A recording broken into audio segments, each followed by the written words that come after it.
여러분 안녕하세요. 저는 40대 초반 한지아라고 해요. 제가 결혼을 좀 일찍 했어요. 저희 큰딸이 벌써 고등학생이거든요. 그러니 제가 얼마나 일찍 결혼을 한 건지 감이 좀 오시나요? 저는 무려 24살에, 그러니까 대학 졸업하고 한 달 만에 결혼을 했답니다. 그럴 만큼 사랑했던 남자친구도 아니었고, 흔히 생각하시는 사고 쳐서 한 결혼도 아니었어요. 저는 대학교 4학년 때 졸업 앞두고 남편이랑 선을 봤고 졸업하자마자 결혼을 했던 거예요. 제가 결혼할 때만 해도 다들 30 넘어 결혼하는 걸 당연하다고 생각했으니 대학도 졸업하지 않은 제가 선을 봤던 건 상당히 이례적인 거긴 했어요. 다 그럴 만한 이유가 있는 거긴 했지만 말이에요. 저는 오늘 제가 그 이른 나이에 결혼해서 어떻게 살았는지 저희 시모, 아주버님, 형님까지 얽혀있는 이야기를 하려고 해요.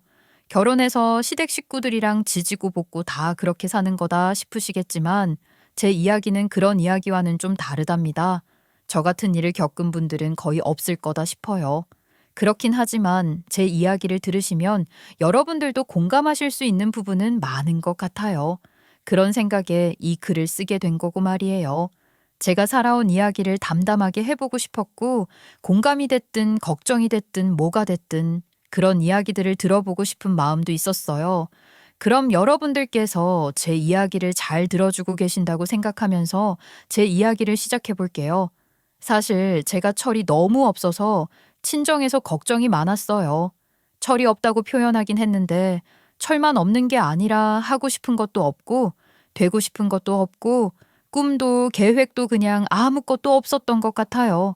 친정 부모님이 경제력이 있으셨기 때문에 제가 뭐든 하겠다고 하면 얼마든지 나서서 도와주고 밀어주시려고 하셨는데 제가 아무런 의지가 없으니 얼마나 답답하셨을까 말이에요.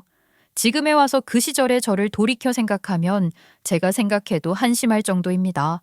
공부도 당연히 열심히 안 했고 과외를 그렇게 받았는데도 서울에 있는 대학 겨우 들어갔어요. 대학도 어차피 뜻이 있어 갔던 것도 아니니 친구들이랑 의미 없이 놀러나 다니고 그렇게 지냈죠.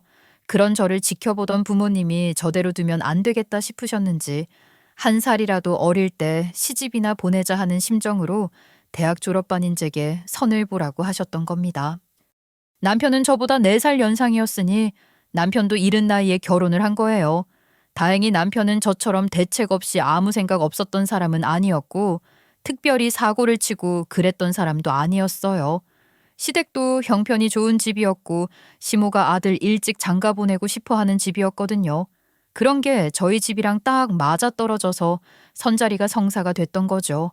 그렇게 남편을 만나게 됐는데 그때 어렸던 제가 뭘 알겠어요. 죽을 것 같은 연애를 해본 적도 없고 사실 제대로 남자를 만나봤다고 할 수도 없는 거죠. 연애야 몇 번 하기는 했지만 다 장난 같았던 거고 사실 어떤 남자가 좋은 남자인지 그런 걸 판단할 수 있는 나이도 상황도 아니었어요. 친정 부모님께서 그만하면 사람 됨됨이 괜찮다고 하시니 그런가 보다 하고 결혼까지 하게 된 거였어요. 그때 제가 그렇게 어렸었다니까요. 저와 남편은 그렇게 둘 다 어린 나이에 좀 사는 양가 부모 경제력으로 도움받아 결혼했고 일찍 애 낳고 키우며 사는 동안에도 경제적으로 시댁 지원을 많이 받았어요. 시부는 몇 년 전에 돌아가시고 시모 혼자셨고 남편 위로 결혼 안 한 형이 한 분 계셨어요. 시모는 당연히 아주버님부터 결혼시키려고 했지만 아주버님은 시모 뜻대로 순순히 선봐서 결혼할 마음이 없으셨고 저희 남편만 시모가 시키는 대로 선봐서 고분고분 결혼했던 거예요. 저도 남편도 그렇게 집안에서 나서서 시킨 결혼을 한 것 치고는 잘 만났다 생각이 들 정도로 잘 살았답니다. 제가 까다로운 사람도 아니지만 남편도 천성이 착한 사람이었어요. 저희 친정 부모님께서 잘 봐주신 거죠. 악하고 독한 구석이 없는 사람이고 둘이 성향이 비슷하니 부딪히는 것 없이 나름 재미나게 살았던 것 같아요. 아주버님은 저희가 애 둘 낳고 살 동안에도 계속 결혼 안 하고 시모한테 시달리며 살던데 옆에서 지켜보는 제가 다 징하다 싶을 정도였어요. 그런데도 아주버님은 그걸 버티며 살더라고요. 그러다 저희 큰딸이 8살일 때 30대 여의사랑 결혼을 하시게 됐답니다. 물론 그 혼사도 시모가 주선한 선자리를 통해 성사된 거였죠. 아주버님과 형님은 시모 등살도 등살이었지만 본인들도 아이부터 가지려고 노력을 많이 하는 것 같았는데 결혼한 지 2년이 되도록 아이가 생기지 않아서 마음고생도 많이 했을 거예요. 연애 결혼한 것도 아닌데 애가 안 생겨 상황이 힘들게 되니 아주버님이랑 형님 부부 사이도 썩 좋아 보이지 않고 그랬어요. 저희 부부도 선봐서 결혼했지만 그래도 저희 남편은 저한테 잘하려고 노력도 많이 하거든요. 물론 저도 그만큼 잘하려고 하고 말이에요. 그런데 아주버님 내외는 좀 달랐어요.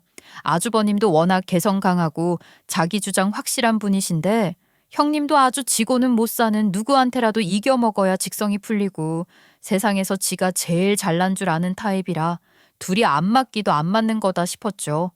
저는 그때 이미 딸 둘을 두고 있었고 아들을 꼭 낳겠다고 생각한 것도 아니었는데 실수로 덜컥 셋째가 생겨버린 거예요. 형님이 2년 내내 임신이 안 돼서 고생도 하고 힘들어하고 있던 때라 그게 조금 신경 쓰이긴 했지만 그렇다고 그게 죄도 아니고 뜻하지 않게 찾아온 선물 같은 셋째가 반가웠고 기뻤어요. 남편도 시모도 모두 축하해줬고 아주버님도 축하를 아끼지 않으셨으나 형님은 입으로 하는 인사로도 축하한다. 소리를 한 번 안 했고 제가 질투나서 죽을 지경이라는 걸 티를 많이 냈어요. 저는 본디 그렇게 매사 욕심을 내는 사람이 아니니 누구를 질투하고 그래 본 적이 없어서 그 감정을 잘 모르긴 했지만 어찌 보면 형님 입장에서는 자기는 나이는 들어가는데 애는 안 생기고 남편이랑도 별로 좋지도 않은데 저는 남편한테도 사랑받아 이미 애가 둘이나 있는데 셋째까지 생겼으니 질투가 날만도 하다 싶었어요. 그렇게 생각하기로 하니 제가 많이 가져서 질투도 받는다 싶었고 그렇게 기분 좋게 생각하고 말려고 했던 거예요.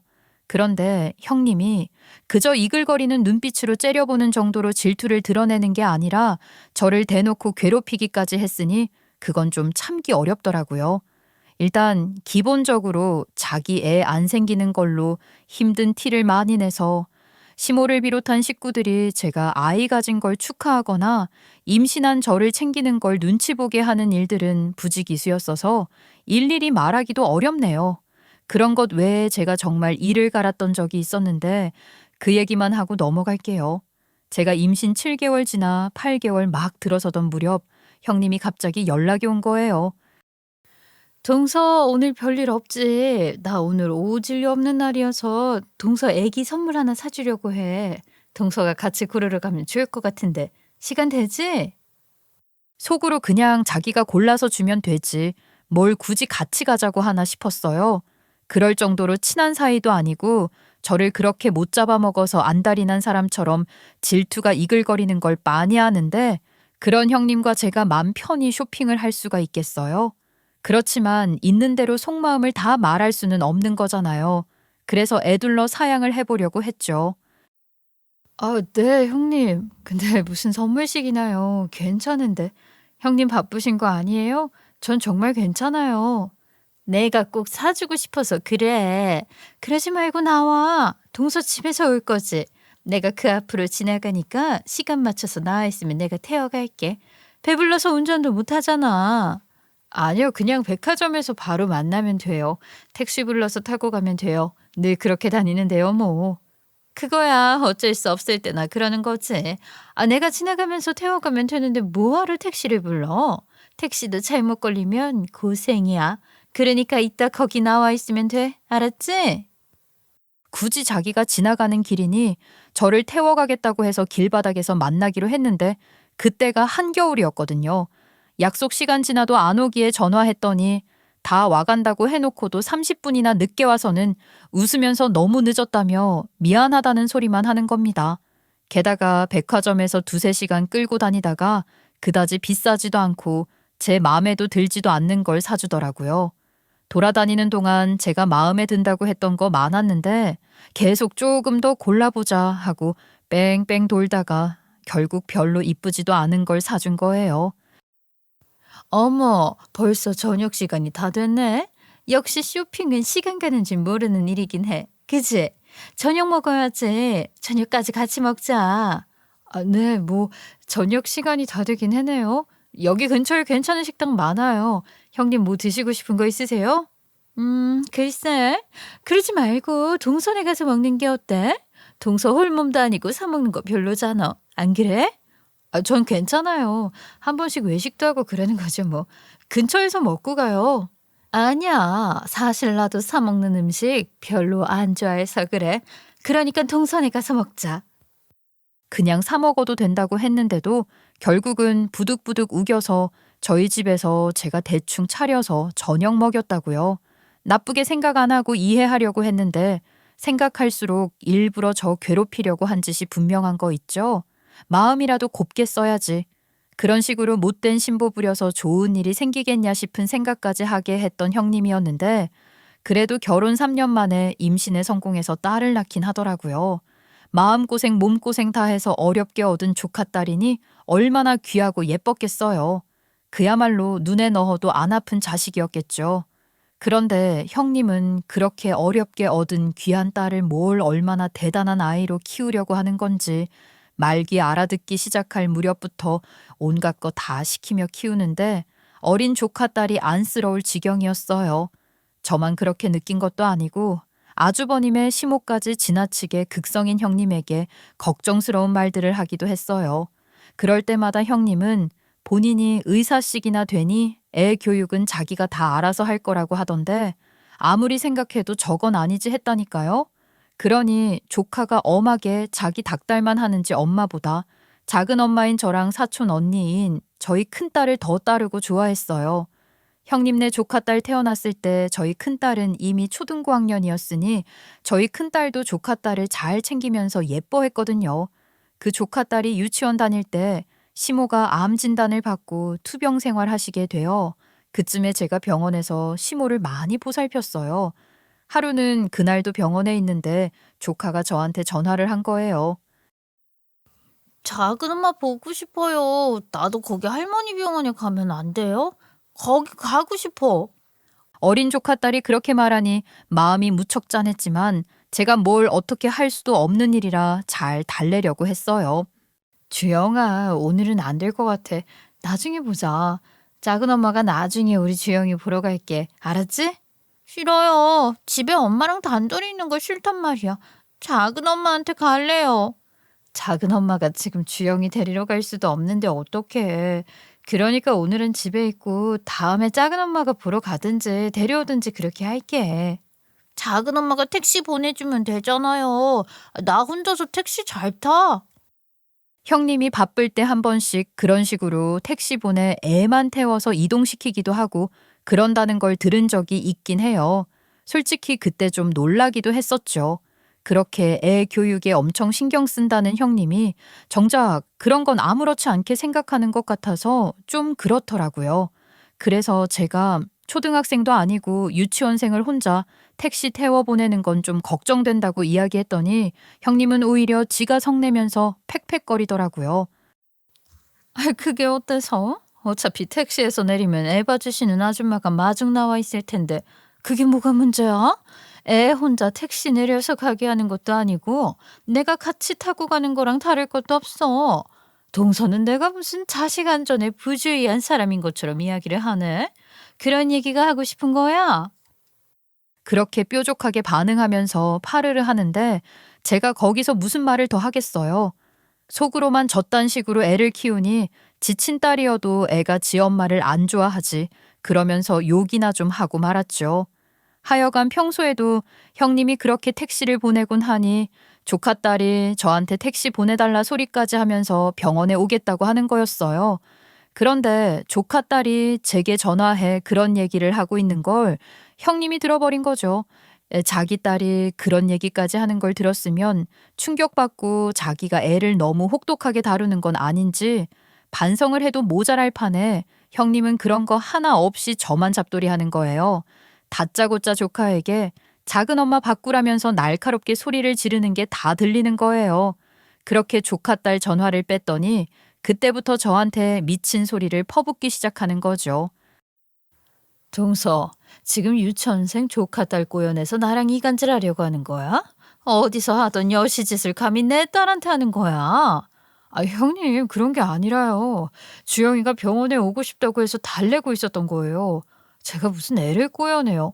그리고 어디서 하던 짓이라뇨? 무슨 말씀이세요? 왜? 그런 소리 들으니 찔리긴 하나 보지? 뭘 물어? 몰라서 묻는 거야? 어디서 하던 여시짓을 감히 내 딸 붙들고 하냔 말이야. 미쳤어? 아니 대체 무슨 소리를 하시는 거예요? 애 데리고 무슨 소리 한 것도 없어요. 여시짓이라니요. 기가 막혀서? 기가 막혀? 진짜 기막힌 사람이 누군데 기막히다 소리를 하는 거야? 그리고 누구 앞이라고 그딴 소리를 막 해? 내가 만만해? 여기저기 여시짓이나 해서 세상 편하게 살았나 본데 나한테는 안 통해. 너 잘못 걸렸다고? 망상도 정도껏 하셔야죠. 여시짓이라니? 여시짓이 뭔지 모르는 것 같은데 제대로 한번 경험하게 해드려요. 그래. 이제 본색을 제대로 드러냈겠다 이거지. 아니 누가 겁낼 줄 알아? 어디 그 여시집 맘먹고 제대로 한번 해봐. 내가 애한테 어떻게 하는지 네가 뭘 안다고 건방지게 나서는 건데? 제가 뭘 어쨌다고 이간질이네, 여시짓이네 그런 소리까지 하니 참을 수가 없더라고요. 그동안 형님이 작정하고 저 괴롭히고 그랬던 것도 제가 그냥 다 참아주고 그런 게 얼만데 진짜 어이없고 화났죠. 그런데도 형님은 점점 더 수위를 높여서 저를 비난하며 달려드는 거예요. 그러니 저도 가만히 당할 수만은 없잖아요. 그동안 제가 참아준 게 얼만데 저더러 이간질 어쩌고 하는 거예요? 제가 맘먹고 뭐라도 했으면 형님은 진작 쫓겨났을지도 몰라요. 뭐가 어쩌고째? 나는 일사고 너는 이름도 없는 후진 학교 나온 주제에 네가 지금 나 협박하니? 제가 무슨 협박을 해요? 형님이 저한테 이상한 소리를 하시니까 그러는 거 아니에요. 제가 아무 이유도 없이 일어나요? 누가 할 소리를 하는 건지 모르겠네. 나야말로 네가 가만히 있는데 이러니? 네가 내 딸 살살 꼬여내서 나랑 이간질 시켰잖아. 형님이 애를 너무 엄하게만 다루니까 애가 그러는 거 아니에요? 오죽했으면 애가 작은 엄마인 저를 더 따르겠냐고요. 그게 왜 제 탓이에요? 배운 것도 없는 년이 그 주제에 누구한테 가르치는 소리 하려고 드는 거야. 너 죽고 싶어? 학교 후진대 나온 게 문제가 아니라 옛날 사진 보니까 학창 시절에 좀 논 수준이 아닌 것 같던데 뭘 얼만큼 놀고 다녔던 거야? 무슨 말씀을 하시는 거예요? 제가 공부 안 해서 좋은 대학 못 간 건 맞지만 대체 무슨 말씀이 하시고 싶은 거죠? 너 같은 부류의 년들 무슨 짓거리 하고 다니는지 내가 모를 줄 알아? 어릴 때부터 얼마나 몸을 막 굴리고 다녔을지 뻔해. 오죽하면 네 부모가 그 어린 나이에 선보여 시집부터 보냈을까? 형님, 지금 이런 발언들 얼마나 심각한 건지 알고 계시는 거죠? 이거 인격 모독이에요. 의사식이나 되고 배울 만큼 배웠다고 자부하는 사람이 이런 식으로 말해도 되는 건가요? 나는 너 같은 년이랑 수준이 아예 달라. 노는 물 자체가 천지 차이라고. 주변에 나 같은 사람은 친구로도 못 뒀을 테니 네가 뭘 알겠냐만 차원이 다른 거야. 그런데 그런 주제에 감히 나한테 이따위로 해?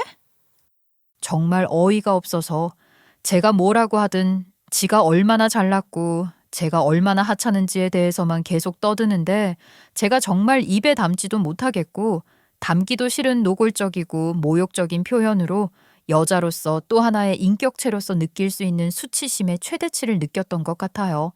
그렇게 퍼붓기 시작할 때부터 저는 이미 형님과의 통화를 녹음하고 있었습니다. 그런 식으로 당할 수만은 없잖아요. 벼르고 있었는데 아주 제대로 걸려줘서 고맙다 싶은 생각까지 들었어요.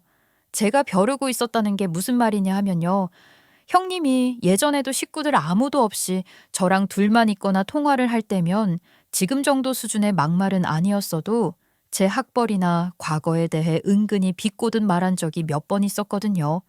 도저히 그냥 못 넘어가겠다 싶어서 제가 짚고 넘어가려고 한 적도 있었어요.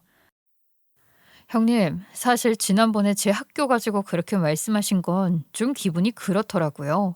앞으로 그런 식으로는 말씀 안 하셨으면 좋겠어요. 어머, 동서 무슨 말이야? 내가 그랬다고?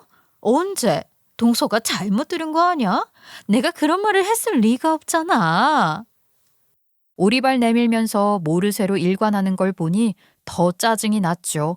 그런 일을 몇 번 당하고 나니 저도 이를 갈면서 한 번만 더 그래봐라. 그때는 녹음해주마. 그러고 있었던 거예요. 그러던 중에 제대로 걸려준 거라고요. 저는 녹음한 통화 내용을 남편은 물론이고 아주버님한테도 보냈어요. 형님이란 년이 해댄 상소리 수위가 어지간했어야 말이죠.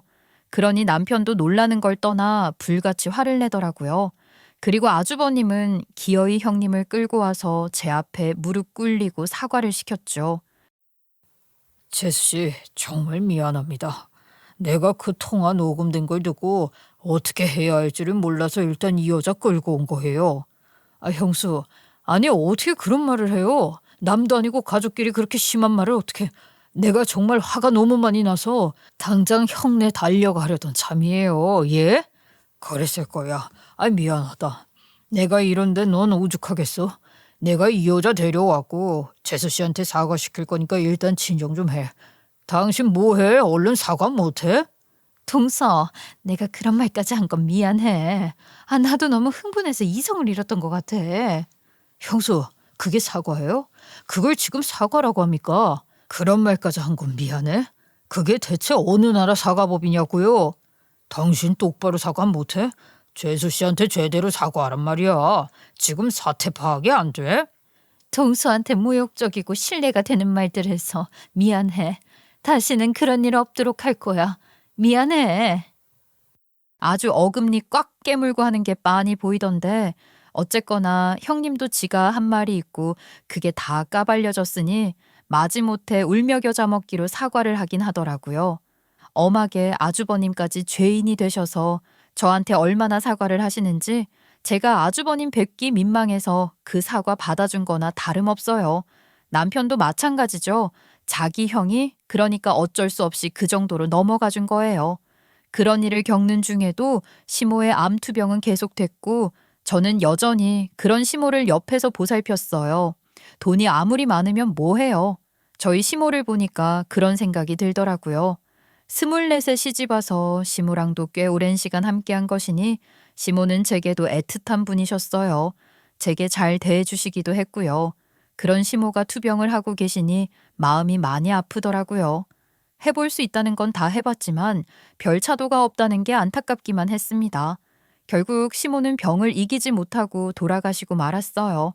아직 충분히 더 사셔도 될 나이셨는데 우리 아이들 더 자라고 시집 장가가는 것도 보실 수 있으셨을 텐데 아쉬운 마음에 더 슬펐어요. 그렇게 시모 장례를 다 치르고 시모의 변호사가 유언장 공개를 했는데 시모가 30억짜리 건물을 제게 상속하셨다는 걸 알게 된 거예요. 그게 공개되니 형님은 정말 미쳐서 길길이 날뛰더라고요. 어떻게 30억짜리 건물을 당신도 서방님도 아닌 동서한테 상속할 수가 있어? 그 건물이 어떤 건물인데? 내가 그 건물에 병원 하나만 내달라고 사정하듯이 했던 건물 아니야? 조용히 못해? 그 건물에 병원 4개 해달라고 사정했던 게 자랑이냐? 부끄러울 것도 없지 뭘 그래. 내가 그렇게 사정을 해도 들은 척도 않더니 저 배운 것도 없는 여시 같은 년한테 그 건물을 넘긴다는 게 말이 되냐고. 당신은 아무렇지도 않아? 제발 그 말 좀 조심해. 지난번에 그렇게 혼이 나고도 정신이 못 차렸니? 어머니가 다 생각이 있어서 그렇게 하신 거야. 어머니 재산이니 어머니 마음대로 하시는 거지. 말도 안 돼, 말도 안 돼. 어떻게 이렇게 담담할 수가 있어. 생각을 해보란 말이야. 도대체 저 년이 어머니를 어떻게 구워 삶은 건지부터 조사해봐야 하는 거 아니야? 가난한답시고 옆에 붙어 앉아서 뭐라고 속삭거린 게 분명해. 형수, 말이면 다 하는 건 줄 알아요? 이 사람이 엄마 간호를 얼마나 정성으로 했는데 그런 말을 해요. 정작 형수는 엄마 보러 자주 들르지도 않았으면서 그런 말이 나와요? 그러니까 서방님도 동서랑 같은 편이다 이거죠? 여보, 이거 봐요. 이거 진짜 보통 일이 아니야. 어머니 심신미약 상태일 때 강압적으로 그런 유언하게 한 거 아니야? 진짜 듣자 하니까 지금 무슨 말을 하는 거예요? 제가 어머니를 위협이라도 해서 그런 유언을 하시게 만들었다는 거예요? 말이 되는 소리를 하세요. 말이 안 될 건 뭐야? 그게 왜 말이 안 돼? 지금 어머님이 30억짜리 건물을 너 같은 년한테 물려주셨다는 게 제일 말이 안 되는 소리야. 알아? 형수, 말 가려서 해요. 대체 그런 상소리는 왜 하는 겁니까? 그리고 형수가 우리 엄마에 대해서 뭘 안다고 우리 엄마 유산 처리를 갖고 이렇다 저렇다 말이 많아요. 형수가 그럴 자격이나 있어요? 어머, 서방님도 그러는 거 아니에요? 내가 왜 자격이 없어요? 나도 엄연히 어머니 며느리예요. 며느리인데 충분히 그럴 자격이 있죠. 나 이거 절대로 못 받아들여. 유류분 청구 소송 걸 거야. 닥치지 못해? 어디서 그딴 소리를 하는 거야? 나는 어머니 뜻 그대로 따를 거고 불만 없어. 당신이 무슨 자격으로 그딴 소리를 해? 형님년이 그렇게 난리치는 동안 아주버님과 제 남편도 계속 말이 너무 심하다며 그만하라고 했지만 듣지도 않고 지 할 말 계속하는 거예요. 이미 눈 돌아서 누가 뭐라고 해도 안 들리는 수준인 것 같더라고요. 지 할 말 그렇게 쏟아내고 나더니 한풀 꺾인 목소리로 아주버님이랑 제 남편한테 그러는 거예요. 아니, 그런데 아무리 그래도 그렇지. 어떻게 하나같이 그렇게 다들 동서편만 드는 거야? 서방님이야 그렇다 쳐. 근데 당신은 뭐야? 당신은 내 남편 아니야? 그런데 어떻게 내 편이 아니라 전혀 편을 드냔 말이야. 네가 정상적인 게 하나가 없는데 어떻게 네 편을 드니? 들고 싶어도 못 들겠지만 난 네 편 들어주고 싶은 마음도 없어. 뭐? 말 다 했어? 어떻게 서방님이랑 동서도 있는 앞에서 어머 어떻게 나한테 이래? 나를 이렇게 무시해도 되는 거야? 기막혀서 정말. 지난번에도 나한테만 전현한테 사과하라고 하고 이게 다 전현 때문이야. 정말 못 들어주겠네요. 제가 뭘 어쨌다고 항상 그렇게 제 탓을 하시면서 2년 전현하세요. 지난번에도 그렇게 되도 않는 억지 부리며 제 탓하다가 그런 거 아니냐고요. 그 헛소리, 그 망상 좀 그만두세요. 형수는 말로만 늘 자기 의사라고 으스대듯 말하면서 실제로는 자존감이 아주 낮은 사람 아니에요? 어떻게 그렇게 사사건건 이 사람 탓을 합니까? 아무 잘못도 없는 사람한테 왜 그래요? 열등감 있어요? 내가 무슨 저딴 년한테 열등감이 있어요. 그럴 게 뭐예요? 서방님도 전현 그 여시짓에 넘어가서 사람이 정신을 못 차리네. 이게 다 전현이 작정하고 이간질하는 거라고요. 희년 너 오늘 나한테 혼 좀 나봐라. 형님녀는 그렇게 점점 제 화를 주체 못하고 정신줄을 놨는지 제 머리채까지 잡고서는 지 병원 자리 내놓으라며 난리 정말 제 정신 아닌 것 같더라고요. 제 남편이랑 아주버님이 기겁하면서 저와 형님을 떼놓으면 인연이 다시 제 머리채를 잡으려고 달려들었어요. 원래 사람이 이성을 잃으면 무지막지한 괴력이 나오는 거 아시죠? 그게 엄마가 자식 구하려고 할 때만 그런 초인적인 힘이 나오는 게 아니더라고요. 미쳐 날뛰는 년도 힘이 장사예요. 그러니 미친년처럼 작정하고 달려드는 형님을 떼놓는 걸 제 남편과 아주버님도 힘들어하는 게 보이는 거죠. 눈에 보이는 거 없다 이건지 대놓고 노골적으로 지 병원 자리 내놓으라고 소리까지 치는 걸 보고 할 말 다 했다 싶었어요. 심지어 7살짜리 조카딸도 그 자리에 있었는데 그 어린 딸한테 그런 모습 다 보인 거예요. 그런 생각도 아예 안 한다는 게 이미 정상 아닌 거죠. 조카딸은 지 엄마가 있는 대로 소리 지르면서 제 머리채까지 잡는 걸 보니 무서운지 울음을 터뜨렸어요. 그때 장례식장 근처 편의점에 여성용품 사러 갔다 오겠다고 했던 저희 큰딸이 들어왔는데 저희 큰딸을 본 조카딸이 언니라고 부르며 달려가 저희 큰딸한테 와라강이더라고요.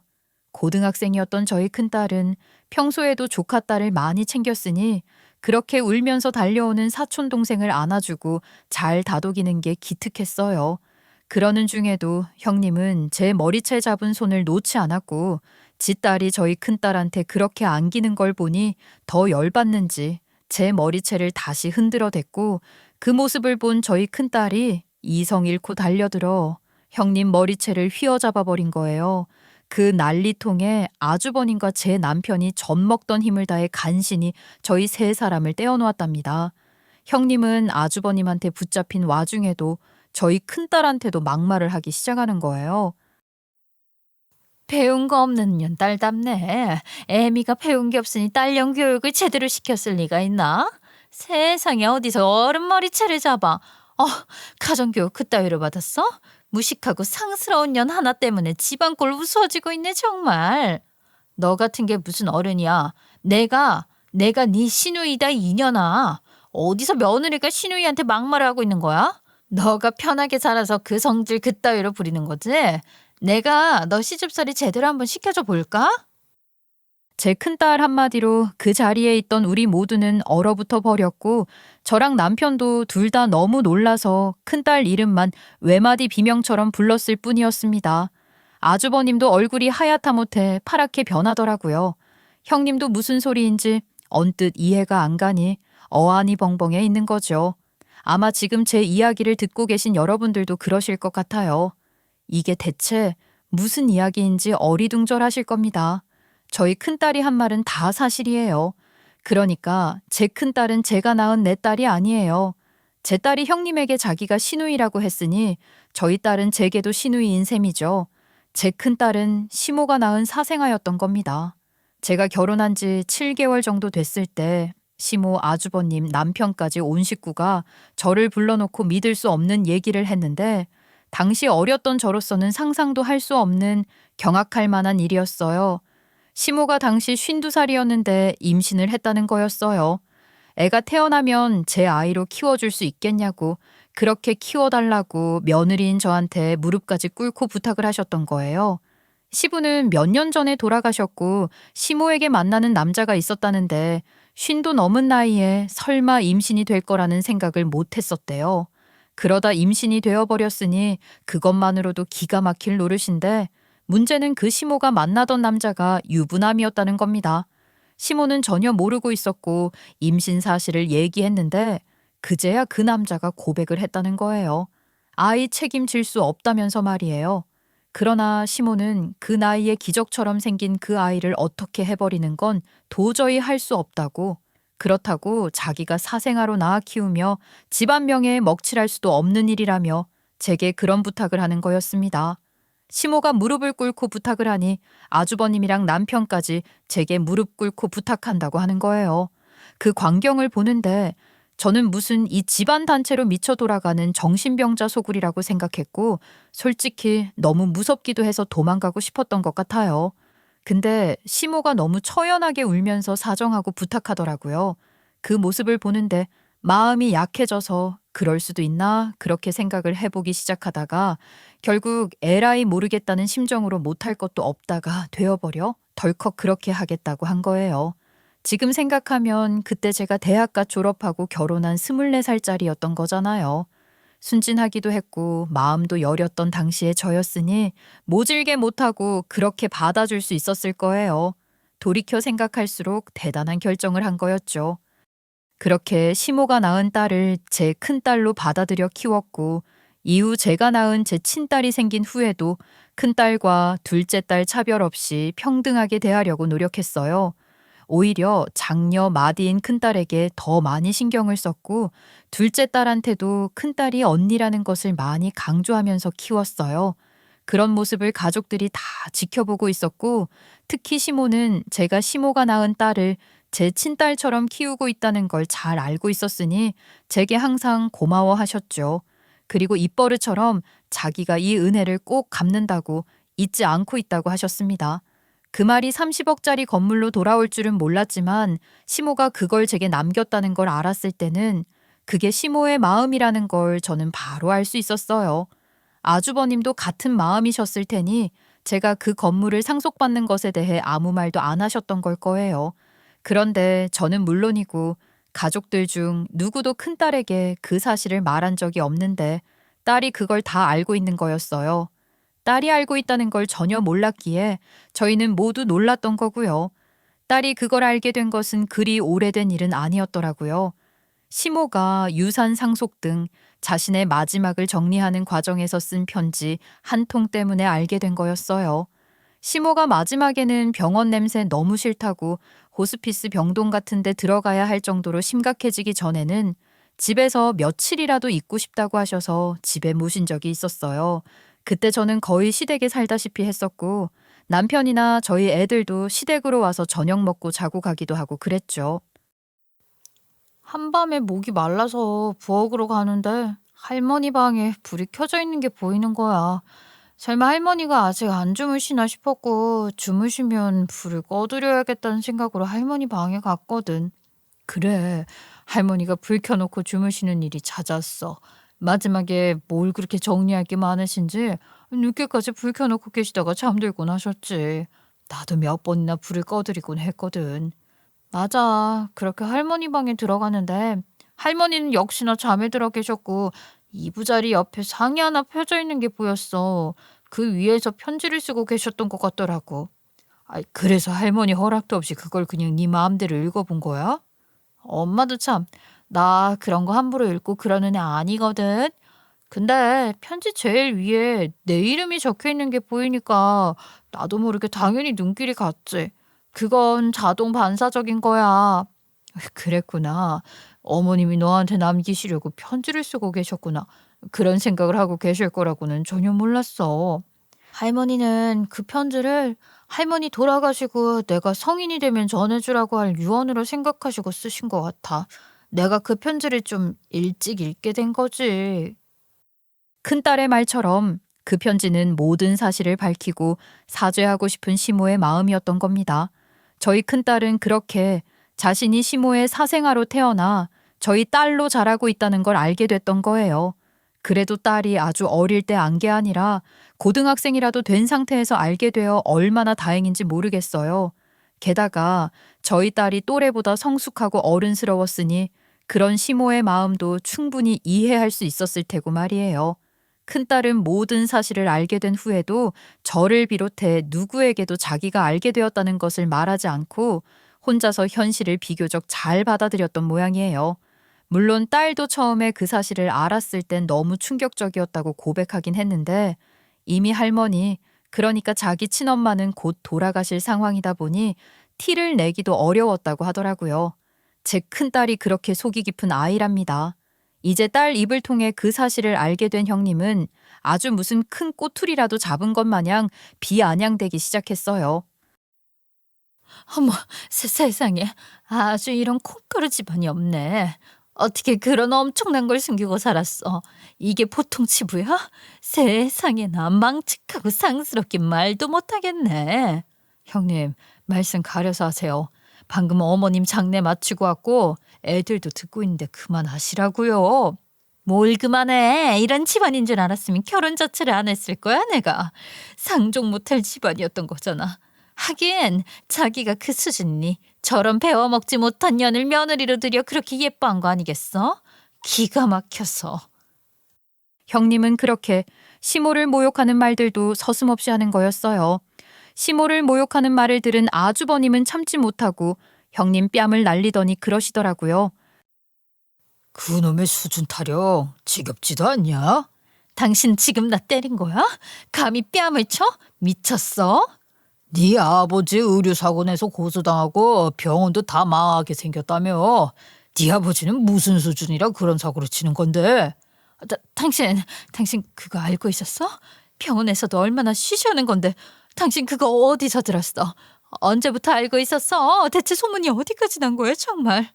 그 의료사고 아니더라도 네 아버지 그 병원 비토미아 앉아 있었던 것도 다 알아. 뒷구멍으로 내 돈 퍼나르고 있던 거 내가 모를 줄 알았어? 무슨? 우리 아빠 병원 그 정도는 아니야. 그리고 무슨 내가 돈을 퍼날랐다고 그래? 당신이 그럴 만큼 돈이 많기나 해? 그래, 너 말 한번 잘했다. 나 이제 너랑 안 살아. 너랑 이혼할 거고 나는 재산도 별로 없으니까 네가 챙길 수 있는 것도 별로 없을 거다. 알겠냐? 뭐야? 무슨 소리야? 이혼이라니. 이제 어머님 유산받게 생겼으니 나랑 이혼하겠다 이거야? 누구 좋으라고? 난 절대 이혼 못 해줘. 내가 그동안 네가 하는 짓거리 알면서 참고 살아준 것도 돌아가신 우리 엄마가 설득하고 부탁해서 그런 거였는데 네가 감히 그런 우리 엄마를 모욕해? 어머님이? 어머님이 그러셨다고? 그럼 더더욱 이혼 못하지. 어머니 유언이라고 생각하고 당신도 이혼 소리 그만해. 이 난리에 불똥이 왜 나한테 튀는 거야? 다른 사람 탓할 거 없어. 불똥 튄 거 아니라고. 너 때문이야. 넌 너 때문에 이혼당하는 거야. 페이닥터 월급 받아서 앞으로 네 사치 그거 어떻게 감당하고 살래? 어머니가 나랑 살기를 바라셨다면서 당신 어머님 말씀 거역하겠다는 거야? 돌아가시자마자 어떻게 그래? 나는 어머님 말씀 따를 거야. 그러니까 이혼 못해. 웃기고 있네. 우리 엄마 살아 계실 때나 효부 노릇이라도 제대로 할 것이지. 병수발 한 번 든 적 없으면서 일주일에 한두 번 그것도 30분 있다 가면서 그놈의 건물 병원 자리 얘기만 하는 너를 우리 엄마가 예뻐할 수 있겠어? 그런데도 너 데리고 살라고 나 타이르셨던 분이 우리 엄마야. 우리 엄마라고. 어머님도 참 그런 말씀을 하실 게 아니라 친작에 병원 자리 하나 내주셨으면 됐을걸. 그러면 내가 더 잘해드렸을 거 아니야. 그게 딱 네 수준인 거야. 우리 엄마가 너를 제대로 아신 거지. 너한테 한 푼도 안 남긴 건 당연한 거라고. 물려받는 유산 하나 없이 이혼당할 생각을 하니 형님년 정신이 번쩍 들었는지 아주버님한테 매달려서 이혼 못한다고 울고불고 사정을 하던데 아주버님은 이미 표정 싸늘해진 지 오래인 거죠. 아주버님과 형님 이혼 과정 지켜보면서 놀란 게 아주버님이 정말 오랫동안 이혼을 생각하고 준비하며 살았구나 싶더라고요. 집도 차도 다 시모 명의인 거 있죠. 물론 시모가 돌아가시면서 나중에 시모 명의였던 그 재산들도 다 아주버님 몫으로 돌아오게 됐지만 상속재산이라 특유재산으로 분리되니까 이혼할 때 재산 분할 대상에서는 다 제외되더라고요. 벌써 오래전부터 이혼을 생각하고 있었고 이혼할 때 형님한테 재산 떼어주는 것도 하기 싫어서 철저하게 대비를 해뒀구나 싶었어요. 그랬으니 형님이 평소에 그렇게 사치하고 친정에 돈 퍼다 나르는 거 다 알면서도 모른 척하고 아무 말 안 했던 거예요. 그렇게 자잘한 거 다 모른 척하고 큰 재산 지키려고 했던 거죠. 그래도 어떻게 자기 재산 하나 없이 그렇게 살 수 있었나 싶었는데 형님이 돈을 꺼내서 펑펑 써대고 있던 통장 말고 그 외 숨겨둔 진짜 자기 현금 재산 같은 것도 전부 시모 명의 통장에 넣어놓고 그걸 썼더라고요. 물론 그 통장에 있던 재산도 시모 사후 아주버님에게 상속됐지만 그 또한 상속재산이라 재산 분할은 안 되는 거고요. 상황이 그러하니 이혼해도 손에 쥐는 거 땡전 한 푼 없다는 걸 알게 된 형님은 법적으로 그렇다는 거 알겠지만 인정상 조금이라도 떼어줄 수 없겠냐고 자기 집안 지금 다 망해가기 때문에 진짜 한 푼이 아쉽다고 궁색하게 사정을 했대요. 아주버님은 이때다 싶어 양육권 놓고 협상하려고 한 거죠. 에이, 아무리 그래도 그러니까 양육권 포기하면 재산 조금이라도 챙겨주겠다고 한 거잖아. 그럴 거면 아주버님이 금액을 더 크게 부르셨어야 하는 거 아니야? 그 돈 받고 양육권 포기하겠다고 하겠어? 나도 그렇게 생각했거든. 근데 형이 그 여자를 아주 제대로 알고 있더라고. 웬걸 바로 그러겠다고 합의했다는 거야. 더 적게 불렀어도 됐을 거라더라. 아유, 말도 안 돼. 어떻게 그 돈 받고 양육권 바로 포기할 생각을 하는 거야? 그동안 자기에 의해서 그렇게 애 잡는 거라고 하더니 아유, 정말 기가 막힌다. 애 위해서는 무슨 다 개소리지. 그 여자가 모성애가 있는 여자니? 그러게 그것도 다 거짓말이었던 거네. 결국은 다 지 욕심에 애만 잡은 거야. 그런 여자 밑에서 자라지 않고 아주버님이 조카 딸 키우게 돼서 천만다행이다 정말. 말은 그렇게 했지만 그런 엄마를 둔 조카 딸이 너무 안쓰럽고 안 됐다 싶었어요. 저와 남편, 저희 가족은 얼마 전 시모가 사시던 집으로 이사를 했답니다. 남편과 아주버님의 어린 시절 추억이 가득한 집이기도 하지만 저희 애들도 시댁에 자주 갔으니 추억이 많은 곳이거든요. 저도 시댁 마당을 좋아했고 말이에요. 처음엔 집이 너무 커서 관리하기 어렵지 않을까 걱정했는데 도와주시는 분들도 많고 또 남편이 워낙 잘하니까 힘든 줄 모르고 만족하며 살고 있어요. 그리고 얼마 전에는 아주버님도 아예 저희 집으로 들어오시게 됐어요.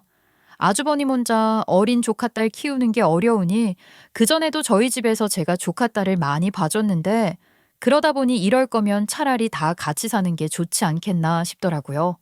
저는 원래부터도 시모나 아주버님에게 시댁 사람이라고 불편하게 느끼는 게 없었고 또 워낙 잘해주시기도 했으니 가족들 모이는 것도 좋아했었죠. 그러니 그렇게 모여 사는 것도 좋겠다고 생각했고 그래서 제가 먼저 그러자고 말했던 거예요. 형제 간의 우애도 좋으니 굳이 각자 공간 가지고 살 이유도 없다 싶었더라고요. 그리고 사실 집이 워낙 커서 아주버님이 2층 공간 사용하시니 불편하게 부딪힐 일도 없고 편하고 좋아요. 저희 큰딸은 이번에 원하던 대학에 들어가서 학교 잘 다니고 있답니다. 시모 돌아가시기 직전에 엄청난 사실을 알게 되어 충격도 컸을 테지만 형님년이 난리치는 바람에 오히려 큰 방황 없이 더 잘 받아들이게 된 것 같기도 해요. 저희 딸은 여전히 저를 엄마라고 부르는데 한 번씩 올케라고 하면서 장난칠 때도 있어요. 딸이 대학생 성인이 되어서 그런 것도 있겠지만 더 친구처럼 느껴지고 좋더라고요. 시모가 남겨주신 집에서 저희 가족들은 이렇게 더 행복하게 서로를 위하며 살 거예요. 여러분, 제 이야기 어떠셨어요? 상상도 못할 일이라고. 저 같은 경험을 하신 분들은 아마 없을 거라고 했던 게 빈말이 아니었던 게 맞죠? 지금은 시모 돌아가신 지도 시간이 좀 흘렀으니 제가 이렇게 담담하게 제 이야기를 꺼내놓을 수 있는 날도 온다 싶어요. 처음 시모에게 그런 부탁을 받았을 때는 저도 정말 제 정신이 아니었던 것 같고 딸이 모든 것을 알게 되었다고 했을 때도 충격이 적지 않았죠. 돌이켜 생각해보면 형님이란 여자가 난리쳤던 건 별로 기억도 안 나네요. 그 정도로 의미도 없었던 사람이라고 생각해요. 그보다는 제가 정말 중요하게 생각하는 사랑하는 저희 가족들이 지금 이렇게 행복하게 살고 있다는 게 감사하기만 하답니다. 내가 그때 어떻게 그러고 살았을까 싶을 때도 있지만 그러길 잘했다는 생각이 들어요. 시모나 남편이 좋은 사람들이라는 걸 알고 있었기 때문에 가능한 일이었던 것 같기도 해요. 이렇게 제 이야기를 한참 하고 나니 돌아가신 시모 생각도 많이 나네요. 남편이랑 옛날 이야기 하면서 맥주 한 잔씩 해야겠어요. 제 이야기 끝까지 들어주셔서 너무 감사드리고요. 여러분들도 여유로운 시간 갖는 하루 보내세요. 감사합니다.